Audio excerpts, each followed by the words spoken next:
So as I've mentioned before, my mom was born in Cape Town, South Africa.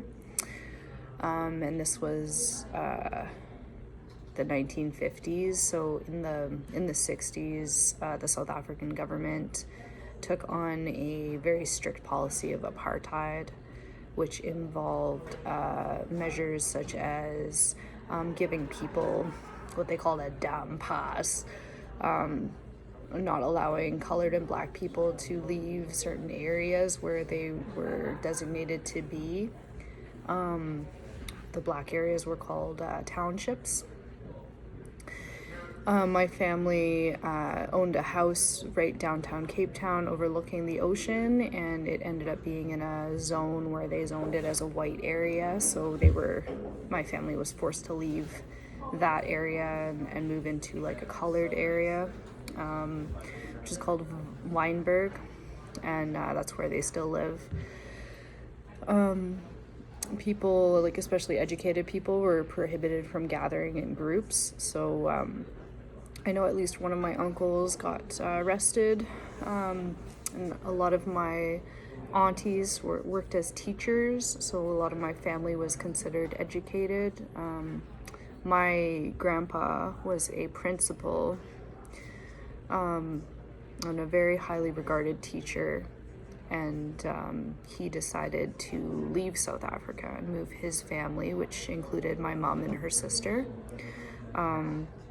So they left and came to Canada in 1967.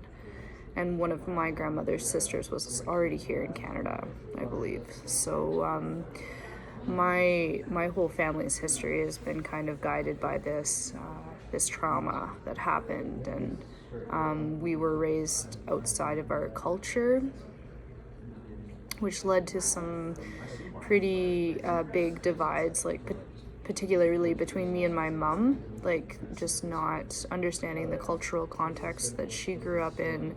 And growing up in Western culture was very difficult. I had a lot of beliefs and everything that now that I'm older, I can look back and understand where she was coming from a little bit more. But as a teenager, I really had no idea why she was so strict. And, in South Africa, you're raised around all of your cousins are your best friends. And so family and church and everything becomes like the community that you're raised in, and in this protective circle of all these people.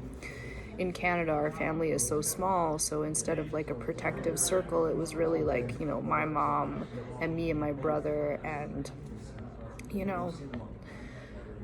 yeah, us against the world in some ways. And it was difficult for her raising us as a single mom and not having like the family support and everything.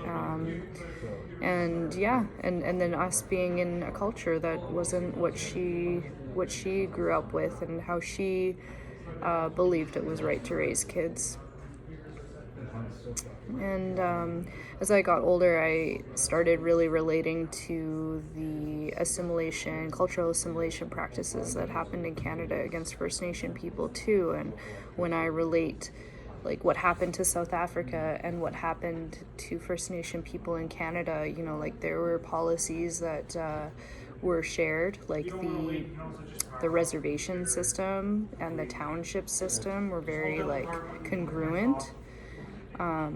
I think that the racists all across the world were kind of getting together and talking about exactly how to, control the colored populations wherever they were. So, yeah, a lot of the practices were the same. Like we didn't have the same thing as the residential schools, but we did have segregated schools. So there was black schools and colored schools and white schools. So yeah, and the quality of education and what you're raised to do was based on like where you fit within that social structure. So yeah, I think that there's similarities there, and it's like given me a lot of empathy for the First Nation struggle in Canada, and also the environmental destruction and everything like that. I think like I see that in South Africa with the mining and resources that have been taken out of the land, not for the benefit of the people that live there, kind of stolen away and used to accumulate wealth in communities like really far away from South Africa or from Canada, you know, like in Britain and in the Netherlands and all of that kind of thing. So yeah, there's a lot of connections there. And that's kind of how I see myself as a global citizen. I try to think of myself as someone who empathizes deeply with what happens, colonization, globalization, the negative effects of capitalism on the planet as a whole, and the people that live upon it as well. Thank you for letting me share this.